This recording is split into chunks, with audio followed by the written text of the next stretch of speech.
bonjour. Écoutez, je suis Nicolas Blanchard, je représente CDC Habitat, filiale de la Banque des Territoires et opérateur immobilier global.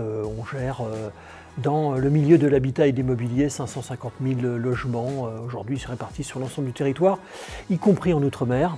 Nous gérons un peu plus de 100 000 logements aujourd'hui dans les départements d'Outre-mer.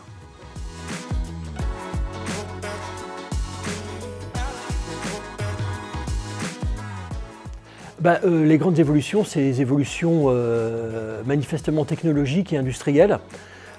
Technologiques et essentiellement numériques, en tout cas moi c'est le domaine que j'ai suivi maintenant depuis une petite dizaine d'années. Donc là, on a évoqué tout à l'heure en plénière effectivement le sujet de l'évolution numérique, de l'industrie 4.0 et de l'intelligence artificielle. Donc c'est pour moi les grandes ruptures technologiques qu'on connaît aujourd'hui dans nos métiers. Voilà, on parle beaucoup de maquettes numériques, de BIM, et puis effectivement, encore une fois, je le répète, d'intelligence artificielle qui pose beaucoup de questions aujourd'hui.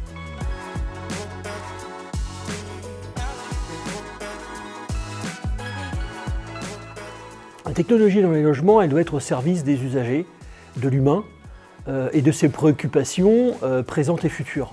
Et je l'évoquais aussi tout à l'heure, les gens passent de plus en plus de temps chez eux, 80% de leur temps, voire plus. Parfois, avec le télétravail, ça a augmenté.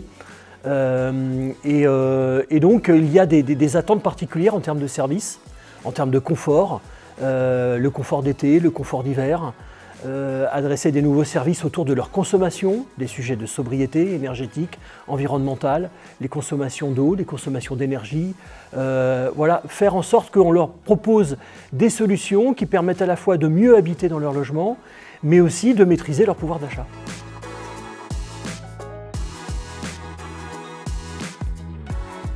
Alors les fondamentales, là aussi c'est une grande révolution. On a toujours géré beaucoup de données dans nos référentiels patrimoniaux. Nous, on a beaucoup de bâtiments qui sont répartis aussi sur l'ensemble du territoire. On gère beaucoup de données, à la fois des données personnelles, mais aussi des données techniques. Et le monde de l'IoT, le monde du big data aujourd'hui nous permet aussi d'exploiter des quantités beaucoup plus importantes de données. Et donc il y a un sujet de gouvernance de la data qui s'inscrit dans les priorités stratégiques de nos sociétés aujourd'hui. Moi, ce que je pense, c'est qu'aujourd'hui, on a cette capacité de maîtriser et de gérer et d'exploiter des millions et des millions de données, voire des données qui remontent au quotidien.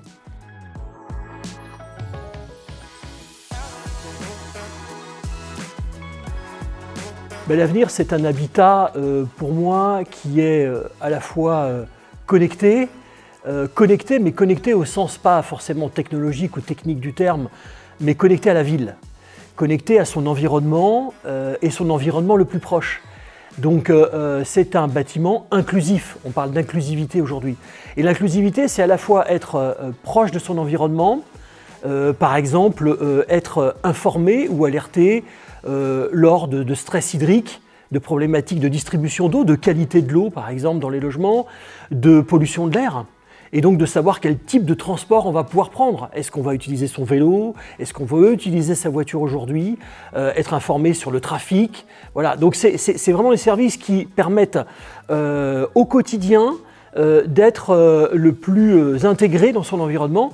Et puis il y a la notion d'inclusivité en termes d'adaptation et d'adaptabilité du logement dans tous ces moments de sa vie, que son logement puisse accompagner tous les moments de sa vie, qu'on soit étudiant, qu'on soit senior, qu'on ait un accident dans la vie et qu'on soit contraint de rester chez soi, immobilisé pendant un certain nombre de jours, un certain nombre de mois et parfois plusieurs temps. Donc c'est d'avoir les services qui puissent s'adapter à ces moments de la vie. Voilà, donc c'est cette notion d'inclusivité qui me paraît moi l'avenir le plus important et qui nous oblige à accompagner évidemment la population dans ce futur.